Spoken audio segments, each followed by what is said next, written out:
因父及子及聖神之名，亞孟。至於我只以我們的主耶穌基督的十字架來誇耀，因為藉着基督，世界於我已被釘在十字架上了，我於世界也被釘在十字架上了。我與基督已被釘在十字架上了。我在肉身上帶着主耶穌的烙印，願光榮歸於父及子及聖神。起初如何，今日亦然，直到永遠，亞孟。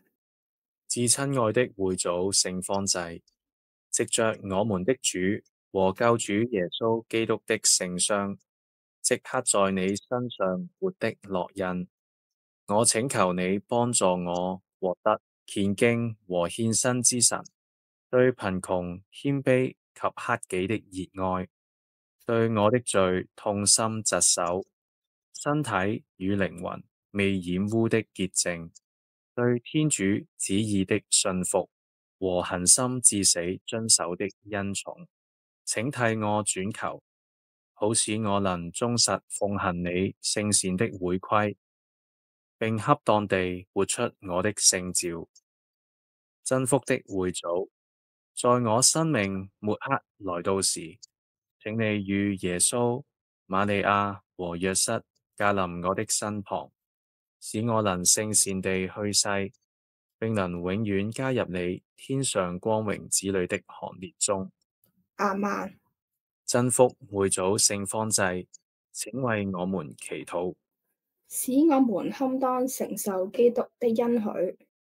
請大家祈禱。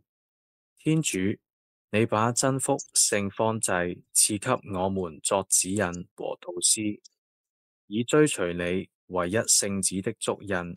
求你恩賜我們這些在現世慶祝他紀念的人，能成為分享他來生光榮的夥伴。因主耶穌基督的聖名，求你俯聽我們的祈禱。亞孟。各位平安美善，今日係聖方濟敬禮嘅第5天。今日同大家分享方濟同佳蘭。方濟同佳蘭唔單止係朋友，方濟係關顧嘅師傅，而佳蘭係一個敏銳嘅學生。方濟係神修嘅父親，而佳蘭係服從嘅女兒。兩個聖人嘅傳記入邊，同埋喺方濟寫俾佳蘭同佢姊妹嘅作品入邊，我哋見到方濟對佢哋嘅影響有幾大。首先係對13世紀嘅貧窮女士，之後係對歷代願意追隨方濟會生活方式嘅婦女。喺早期，方濟同佢嘅兄弟團體存在嘅6年入邊，應該係冇任何婦女喺佢哋當中，或者同佢哋有聯繫，甚至同情佢哋嘅生活方式。不過有2件事嘅發生，翻天覆地改變咗一切。首先係教宗批准方濟嘅團體，之後係佳蘭被容許分享方濟會嘅生活方式。佳蘭生於1193至1194年間，佢係一個貴族，佢應該係貌若天仙，因為有好多青年都想娶佢為妻。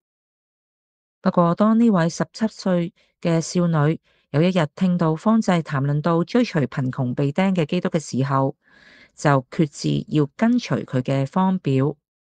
佢同方濟好多嘅傾談之後，決志變得更加堅強。喺1212年嘅聖枝主日，佳蘭逃離屋企，前往寶尊地。方濟會嘅兄弟們喺嗰度將佢接納進入方濟會嘅生活方式。後來方濟會嘅兄弟將佢送到去修女院。大概16日之後，佢嘅妹妹伊力斯亦都離家出走，加入佳蘭嘅行列。佳蘭為咗活出方濟會理想嘅奮鬥，犧牲咗好多。佢要克服第一個嘅障礙，就係嚟自家庭龐大嘅阻力。跟住佢要去承受一個嶄新嘅初期艱辛嘅生活，喺緊貼聖達勉堂旁邊一間好細嘅密室到極端貧窮嘅日子。嗰個地方係方濟為佢兩姊妹所預備嘅，雖然佢哋要忍受凌辱、忍受痛苦，不過佢為咗活出呢一份嘅精神，佢哋一日一日好英勇咁追隨咗方濟嘅福音理想。方濟同佳蘭二人彼此仰慕同埋尊重，佢哋都擁有善良慷慨嘅心靈，愛慕貧窮，絕對獻身於福音生活。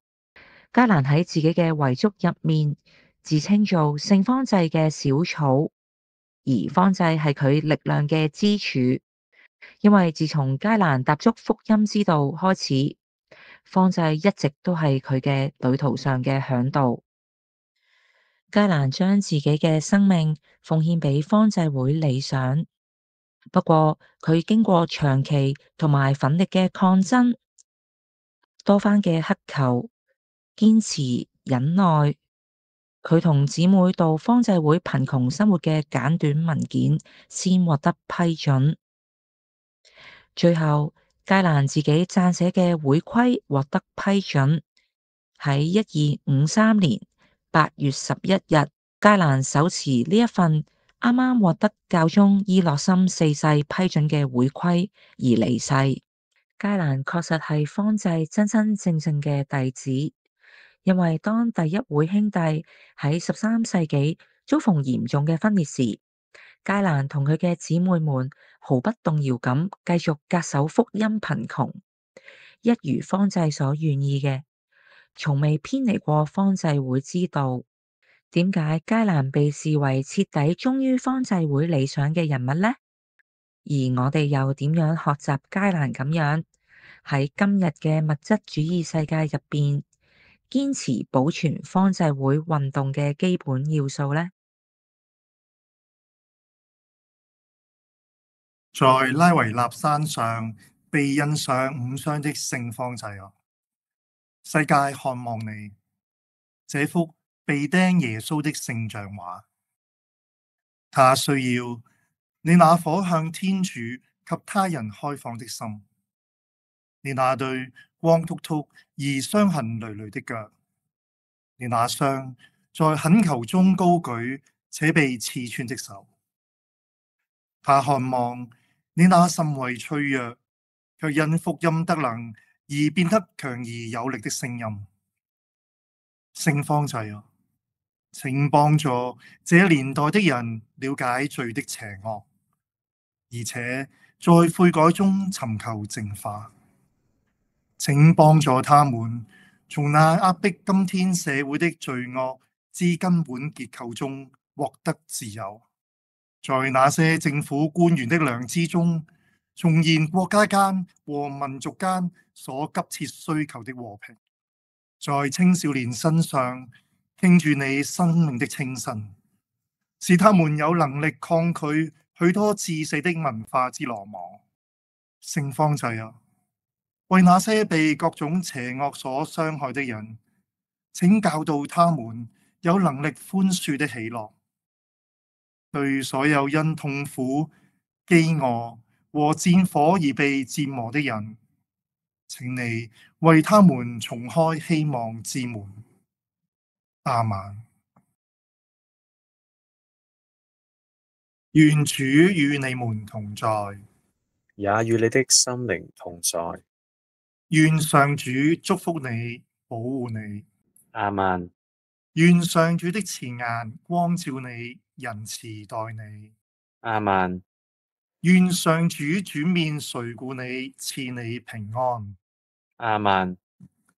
就願全能嘅天主、聖父、聖子、聖神降福你們。阿們。